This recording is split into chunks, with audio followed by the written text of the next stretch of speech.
Hi guys, I'm here with my final video in my whole English literature A-level stuff. Like, I actually feel so emotional. But yeah, I hope that I have supplied enough depth for you guys so far. But yeah, let me stop talking and get straight into it. I'm gonna go through poetry, which is Keats, and Poetry of the Decade anthology. And this will be very brief because, as you all know, poetry is like a myth to revise. Like, that is one of the biggest questions of a student's life, of an English student's life. How do you revise poetry? Please do go ahead and watch my English hacks video, because I tell you how to revise poetry, and I tell you for me, the best way to revise poetry. So yeah, go and check that out. This is some keywords from Pearson, from EdXL basically, because in year 12 we went to a Poems of the Decade conference, because it was the first year that we were doing all of this. So they put on a nice little conference for us. That is cute. You see that I opened my folder with a spec, and I have the specific band descriptors for poetry. So again, like I mentioned, in every single folder you will find that I have one of these to introduce everything, because it's just important to remind yourself of what's what. Like, you can see you're taking an exam at the end of the day, and you have to, it is a game, as in like you have to tick the boxes. I know it's like, it doesn't allow for much creative room, but you have to tick the boxes, so you need to constantly remind yourself of this stuff. Again, you have your alphabetically sectioned off divider called poetry, and then I have a section about how to read a poem, because poetry is very different from prose, which is very different from drama. So poetry is like a standalone thing, and you have to be able to know. There are so many like academic books about how to read poetry, guys. It's not like reading prose or reading drama. There is like an actual technique to reading poetry. So as you can see, poetry is color coded red. You'll see that everything's red. And yeah, so this is from Educast, which is a different exam board. This is from WJEC, the Welsh exam board, as you can see. But they have a little booklet thing, like online, about how to read poetry and how to analyze unseen texts. So that was useful. So just kind of read up on actually reading poetry, read up on actually analyzing unseen poetry, like read about poetry basically. And yeah, this is the essay structure I would have used in year 12, but I'm pretty sure that would have changed in year 13. And then again, you have your poetic techniques, which is then your terminology. So this is just like a little booklet that I made in year 12 about like this new exam board, this new spec.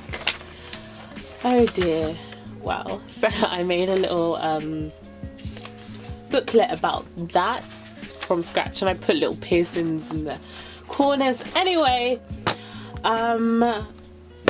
terminology. This is such a good terminology pack, but you can find terminology anywhere. Just literally type into Google English literature terminology. You'll find so many sources, so many different things. So yeah, just Google terminology. Watch my English hacks video to see why terminology is important. So again, this is alphabetically labeled. It's the Forward anthology, the Poems of the Decade, and this is how I would have answered the question in year 12. So this is my essay structure, and then you have basically someone like put a PDF online, I think, of all the poems. So I would have printed out all of the poems, because I had my own text copy, but obviously that was scribbled all over in year 12.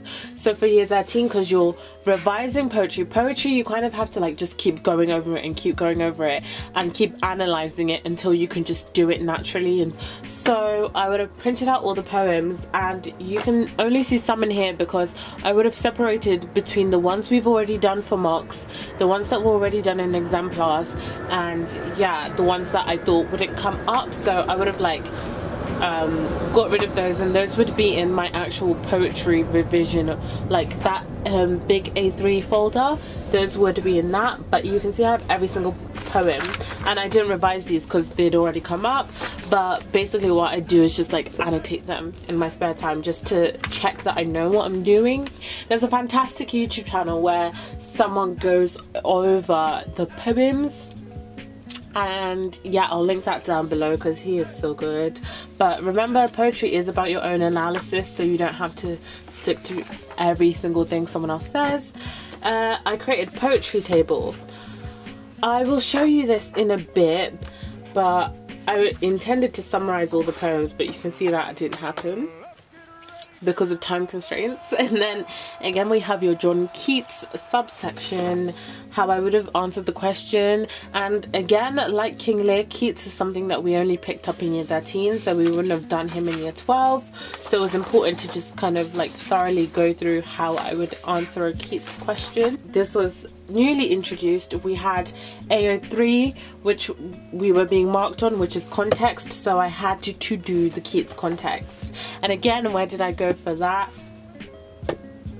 Journal articles, and this is a very good journal article. And again, remember that you can like watch documentaries and watch things on YouTube. It doesn't always have to be like reading and highlighting, but this is a very good journal article about Keats and his life, so I think I only used this because it was that good. This is a mini timeline I created about Keats's life, which I then went on to make like a bigger timeline. And I had to, in his in the book, all the poems aren't in order, and we were never given the poems in order, so I actually went through everything and put everything in order, and those are all his poems, all 18 that we had to learn. And then again, I would have printed out the poems, and same with the other section.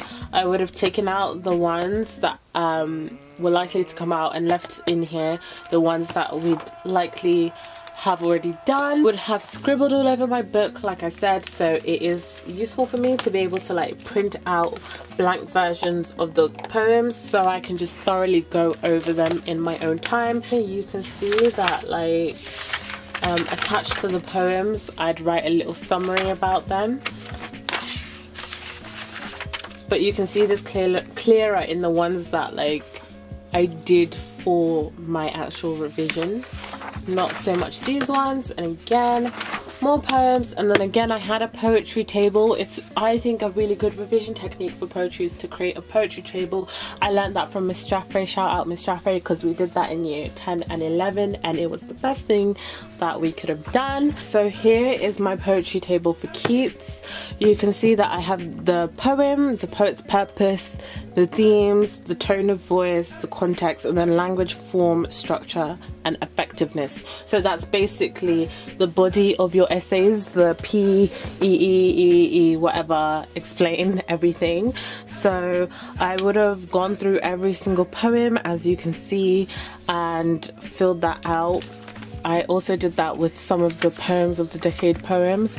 So I highly recommend creating a poetry table where you then just put in all your notes about your poems and then revise the poetry table. That's all you'll need to do, and that's all I did.